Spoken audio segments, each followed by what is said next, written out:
Hola, buenos días a todos. Mi nombre es Rafael Izarri, yo soy un profesor del Dana-Farber Cancer Institute y el director del Departamento de Ciencia de Datos, también profesor en Harvard. La mejor forma de mantenerse en contacto conmigo es a través de Twitter y el handle es Rafalab. Y hoy les voy a presentar una historia de cómo hemos usado datos para monitorear la pandemia COVID-19 en Puerto Rico. El propósito de la charla es convencerlos de la utilidad de visualizar datos y que visualizar datos es más poderoso que usar modelos matemáticos en esta situación. También que no debemos basar decisiones en anécdotas sensacionalistas, la importancia de organizar los datos sistemáticamente y en algunos momentos quizás hable de que usar Microsoft Excel no es la mejor herramienta para este tipo de cosas. Es muy común usar el Microsoft Excel y no siempre es la mejor forma de analizar y optimizar la visualización de datos. Una aclaración que quiero hacer es que yo no soy experto en COVID. Yo soy un estadístico aplicado que me he enfocado en la genómica, pero también como estadístico aplicado he trabajado en muchas otras aplicaciones, incluyendo calcular las muertes luego del huracán María en Puerto Rico, cuando el gobierno estaba dando cifras que eran increíbles e imposibles de ser.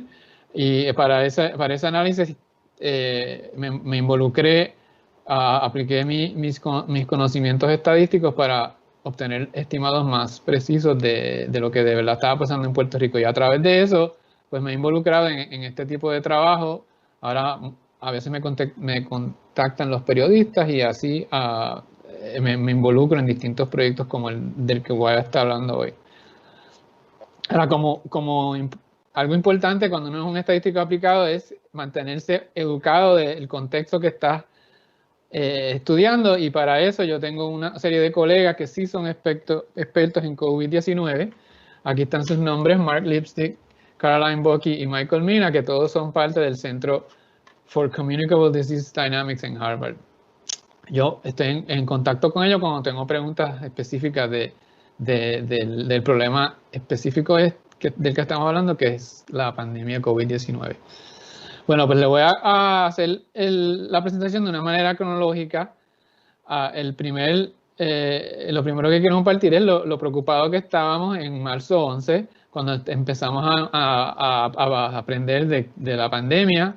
Ya estaba en Europa y en Puerto Rico. Yo estaba particularmente preocupado, número uno, por mi experiencia con lo que había pasado después de María, de que el gobierno no había sido bueno organizando y analizando datos para saber lo que de verdad estaba ocurriendo. Y segundo, porque Puerto Rico tiene una población envejeciente, es bastante particular en ese sentido. Mucha de la población entre las edades de 20 a 50 años se han estado yendo del país. Y a la misma vez, esta era una enfermedad que afectaba desproporcionalmente a la gente mayor de 60 años.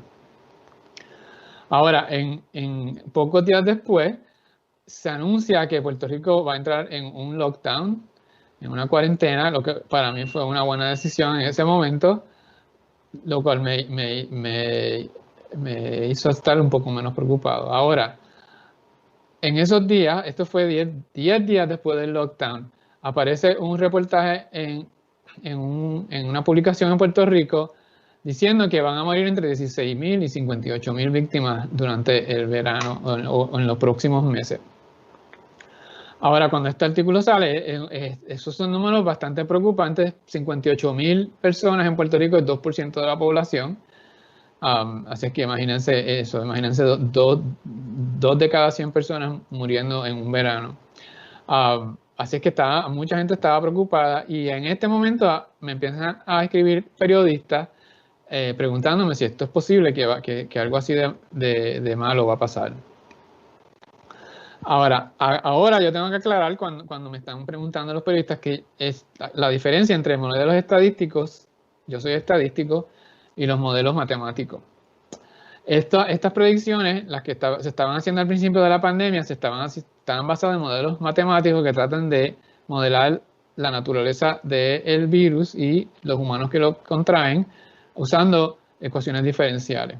Y hay que hacer muchos supuestos, y De ahí uno entonces usa el modelo matemático para generar una simulación y tratar de predecir con esa simulación lo que puede pasar. Los modelos estadísticos son diferentes. Los modelos estadísticos usamos datos observados, no tratar de simular la naturaleza, sino usar datos observados y usando un grupo de modelos no tan grandes que han funcionado en el pasado. Tratamos de modelar los datos observados para entonces describir lo que está pasando. Hay una tercera forma de tratar de entender lo que está pasando en una pandemia como esta, y es una parte de la estadística aplicada, que es la visualización de datos. Y aquí no necesariamente tenemos que ajustar el modelo, es simplemente encontrar buenas formas de presentar los datos y poder usar estas gráficas para monitorear lo que está pasando. Así que de eso se trata mi presentación, de tratar de demostrar cómo la importancia de tener datos, visualizarlos bien para entonces tener una buena idea de lo que está ocurriendo. Pues para darle una idea de lo difícil, cuando los reporteros me dicen, tú puedes hacer una predicción diferente a esta que se publicó, pues ahora les voy a mostrar los datos que estaban a disposición en ese momento. Primero, empiezo enseñando ejemplo de lo difícil que es predecir. Estos son los datos en Italia y en España, de las muertes en Italia y en España en marzo 9. Muy pocos datos. Ahora, con esto podemos predecir lo que va a pasar las próximas semanas. Esto fue lo que pasó las próximas semanas. Subieron drásticamente los casos. En España crecieron más rápido que en Italia, relativamente a como estaba en la gráfica anterior. Y en términos de casos, esas eran las muertes, los casos son había más datos en marzo 9, pero usando estos datos que ven aquí, traten de pensar cómo sería posible predecir lo que va a ocurrir próximamente. Así que en el caso al final, estos dos países, estos son las muertes que ocurrieron, esto es lo que ocurrió al final. Pueden ver que en Italia subió un montón, y entonces bajó y se mantuvo bajo. En España ahora parecen que están teniendo otro brote. El punto es que empezando con esos datos que les mostré al principio, sería bien difícil predecir que esto es lo que va a pasar al final. En Nueva York y Massachusetts tenemos, en este momento, esto es en marzo 25, cuando el reportero me contactó a mí, esto eran las muertes, muy pocos datos, y estos eran los casos. Aquí en Nueva York hay unos cuantos más, pero igual en Massachusetts, muy poquitos datos. No parece que la pandemia en verdad ha llegado. En Puerto Rico, y él también los incluyó México, para que vean lo que estaba pasando en aquel momento, el número de muertes eran creo que 3 en Puerto Rico, en México 2 en ese momento. No habían datos para hacer ningún tipo de análisis. Y los casos también eran poquísimos casos en ambos lugares. Entonces, que en este momento yo lo que le decía a los reporteros era, yo no puedo predecir lo que va a pasar, no tenemos datos todavía. Este es un close-up de la gráfica anterior. Como pueden ver, en marzo 25 en Puerto Rico había menos de 200 casos totales. Y basado en eso, no sé cómo uno puede llegar a un estimado. Así es que el punto aquí es que es difícil predecir cuando tienes pocos datos. Estas son dos citas, una de Yogi Berra, que dijo que it's hard to make predictions, especially about the future. Y una académica que dice forecasting S-curves, que son las curvas que se usan para modelar este tipo de patrón que se ven en las pandemias. Es bien difícil. Y ella hizo una gráfica que lo demuestra. En lo que ella hace en esta gráfica es que genera con una simulación una curva S que trata de demostrar cuánta gente va a morir. Es una simulación. Esto es lo que va a pasar, pero no lo sabemos. Lo que sabemos es en este momento, en el momento que está demostrado con la línea azul, tenemos este montoncito de datos aquí y eso es todo. Si uno ajusta una curva S a ese montoncito de datos, la predicción es esta línea roja, muy lejos de la realidad. Y mientras vamos acumulando datos, van a ver que esa línea roja empieza a brincar. Mientras más datos hay, brinca, brinca y brinca. Eventualmente, cuando tenemos suficientes datos, es que se puede ajustar el modelo y tener una buena predicción, pero al principio, imposible. Ahora, Una vez tenemos esta cantidad de datos, pues ya no es necesario necesariamente modelar el futuro porque ya tenemos suficiente para poder detectar lo que está pasando y tener un entendimiento de lo que está ocurriendo en ese momento. Ahora, esto es lo que eventualmente pasó en Nueva York y Massachusetts. Subió muchísimo en ambos sitios, pero igualmente con los datos que teníamos en marzo 25 era imposible predecir que esto era lo que iba a pasar en estos dos estados. Ahora hay casos, esto es Florida y Texas, no Arizona. En otros estados, cuando no estaba pasando nada en los meses donde fue bien malo en Nueva York y Massachusetts, de repente en julio empezaron a subir los casos. Nuevamente, bien difícil de predecir que eso iba a pasar. Así es que ahora moviéndonos a Puerto Rico, en ese momento lo que muchos queríamos que pasara es que nos compartieran los datos para poder visualizar lo que estaba pasando, en particular tener una idea de cuántos casos hay en Puerto Rico. Para estimar los casos es difícil, especialmente cuando se hacen tan pocas pruebas. Así que algo que tratamos de hacer es calcular lo que llaman la tasa de positividad, que es el porcentaje de las pruebas que se están haciendo, cuántas están saliendo positivas. Y cuando ese porcentaje es alto, nos preocupamos, porque o se están haciendo demasiadas pocas pruebas o hay muchos casos en donde están. En Puerto Rico, los datos que teníamos en este momento, y esto siguió así por meses hasta julio, no teníamos los casos, pero y se ve que en algún momento en finales de junio se ve que empiezan a subir un poco los casos. En mayo y junio no parece haber mucho, pero ¿qué pasa?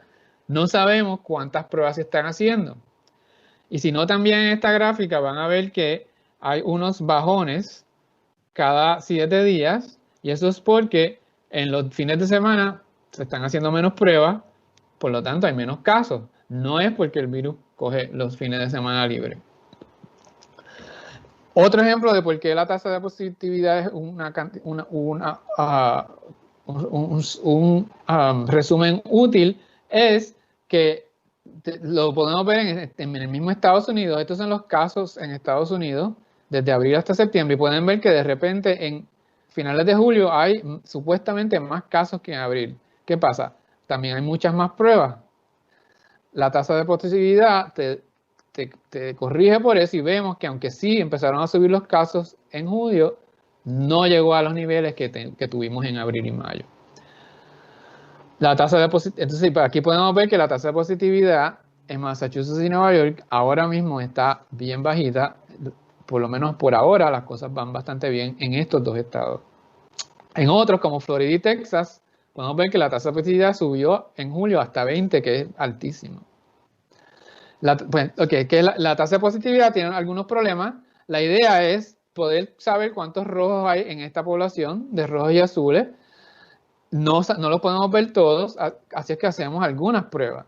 Si se están haciendo pocas pruebas y solamente estamos reservándolas para los que tienen síntomas obvios, pues no va a salir un número bien alto en la tasa de positividad. Pero mientras se van expandiendo a las personas que obtienen la prueba, pues se empieza a acercar más a la realidad, a una realidad de cuántos casos hay. Así que mientras más pruebas se hacen, más casos vamos a ver, pero la tasa de positividad se debe mantener como un buen estimado de la cantidad de casos que hay. Ahora, en Puerto Rico no se estaban compartiendo los números de pruebas y no se podía calcular la tasa de positividad como se estaba haciendo allá en Massachusetts, que en su dashboard tienen eso como la principal forma de saber cómo van las cosas. Este es el dashboard en julio 13. Pueden ver que está en menos de 2%. Mientras tanto, en Puerto Rico en julio 13 teníamos supuestamente, según el dashboard de JHU, que en Puerto Rico la tasa de positividad era 100%. Claramente esto es porque los datos no están bien depurados. Esta es otra gráfica enseñando que la tasa de positividad está subiendo entre 100 y 0. Esa es la línea azul. Igual, eso es por falta de datos. Aquí pueden ver que los tenemos en 100%. Así es que lo que queríamos tratar de hacer, lo que estuve tratando de hacer y otros en Puerto Rico, era tratar de conseguir que Puerto Rico compartiera todos los datos para poder hacer cálculos de resúmenes útiles. En algún momento el Departamento de Salud de Puerto Rico por fin comparte los datos a través de un API y vemos, ya esto es para mediados de julio, que ya la tasa de positividad empieza a subir. Esta es la gráfica que tenemos ahora, porque ahora que están compartiendo los datos podemos verlo, que aunque en marzo y abril estuvo bien malo, en mayo y junio estuvo muy bien, casi se había ido el virus de la isla, pero de repente empieza a subir otra vez, probablemente con la llegada del verano y los viajeros a Puerto Rico. Eso es lo que mucha gente cree. Las hospitalizaciones también empiezan a subir. Entonces, uno de los puntos importantes que hago aquí es que una vez los datos están hechos públicos, generar gráficas como esa es bastante fácil. Lo difícil aquí es más bien organizar los datos y tenerlos actualizados. Entonces, otro tema del que quería hablar es que en Puerto Rico podemos usar el exceso en otros sitios también, cuando a falta de datos sobre COVID, otra cosa que podemos hacer para ver cuán mala está la situación es usar el exceso de muerte, que es ver cuánta gente más ha muerto de lo esperado en ese momento. Eso es algo que yo había hecho que habíamos hecho durante lo que ocurrió después del huracán María. Y por eso en ese momento un reportero del New York Times me contactó para ayudarlos a hacerlo para los estados americanos por el COVID. Y hay un artículo en el New York Times que pueden leer donde demostramos cuánta gente había muerto más de lo esperado. Y era números muchísimo más altos de lo que por ejemplo, un flu, las consecuencias de un flu en Estados Unidos. En Puerto Rico no estábamos viendo en ese momento problemas con el exceso de muerte. Este es el exceso de muerte que estábamos viendo. Este es un año normal en Puerto Rico, para darles una idea. Estas son las muertes por semana, los puntos, y la línea azul es lo esperado, un cálculo que hacemos de lo que es lo esperado. Esto es lo que un año normal en Puerto Rico, como se ve. Este fue después del huracán María. Pueden ver los puntos rojos, mucho más altos de lo esperado. Fueron como hasta 3,000 personas más de lo normal murieron durante ese periodo. Este es el huracán Georges de 1998 y este es el tiempo del COVID. No muchas muertes, por lo menos cuando estábamos empezando a mirarlo. En cambio, el chikungunya en 2014 sí tuvo un efecto bastante grande. O sea que en Puerto Rico sí puede pasar, y lo que nos estaba preocupando en el momento era que nos preocupaba que, como los datos no se estaban haciendo públicos, si pasaba algo como lo que ocurrió con el chikungunya, no nos íbamos a enterar. Así que estábamos poniendo presión para que se compartieran los datos.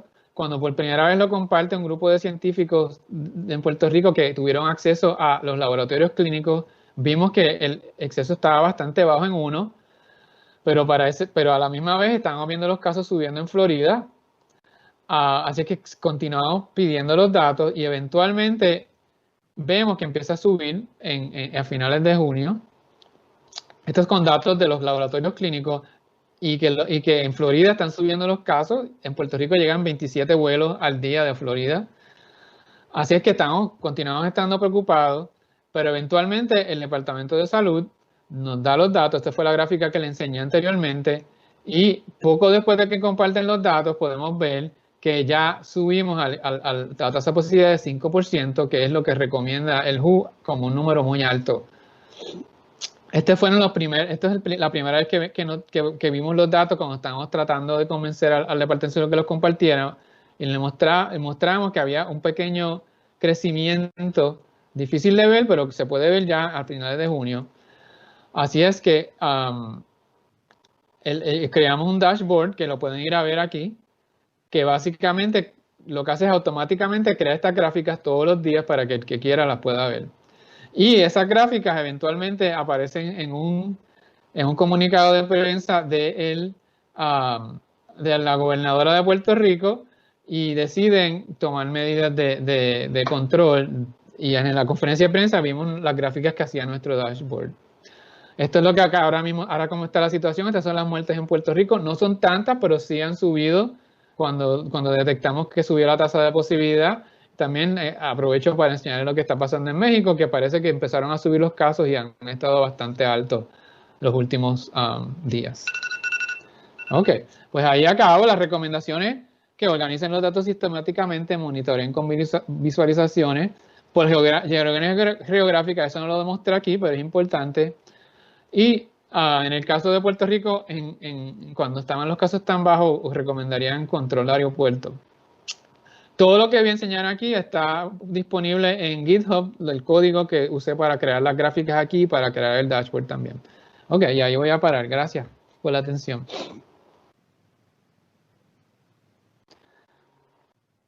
Bueno, pues si tienen preguntas, por favor, háganlas ahora. Comenzamos con las preguntas. La primera: a lo largo de estos meses de pandemia hemos observado que no en todos los países se realizan la misma cantidad de pruebas para detección. ¿Hay algún método que se pueda recomendar para estimar el número de casos detectados ante un escenario de baja aplicación de pruebas? Sí, claro. Lo que yo recomiendo es calcular la tasa de positividad. No necesariamente se pueden calcular los casos, pero te va a dar una idea de cómo se pueden comparar a otros lugares. Lo que ahora mismo se está recomendando es que algunos dicen 3, otros dicen 5%, ya es muy alto. Eso es una forma de hacerlo. Ahí, pues, en un sitio donde se hacen pocas pruebas, pues parece que hay menos casos, pero la tasa de positividad va a ser alta. En la presentación enseñé varios ejemplos.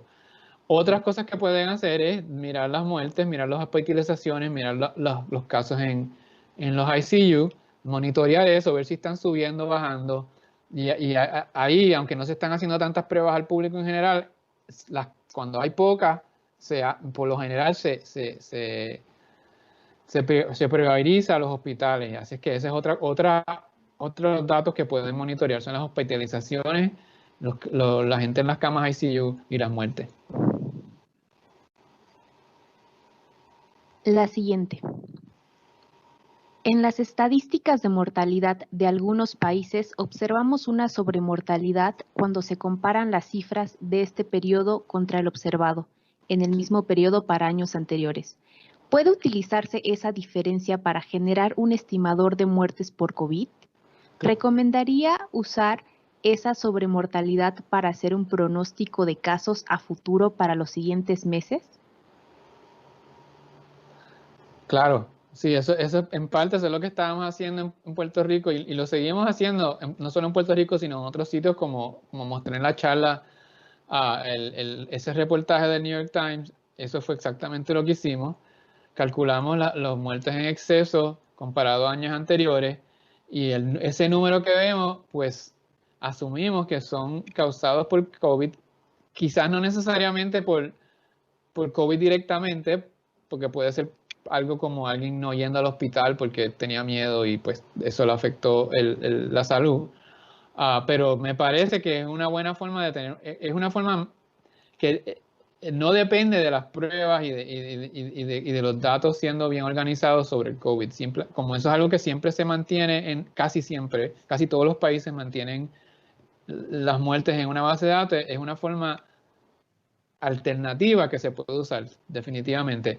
Ahora, en términos de ahí tratar de calcular casos, también se puede, porque sabemos, como ya tenemos una idea de cuánta gente a las cuales le da COVID se mueren por edad, pues ese cálculo se puede hacer, ¿no? Si tú sabes, si se está muriendo 1%, creo que ahora mismo es un poco menos de 1%, 0.5%, pero digamos 1%, por ejemplo.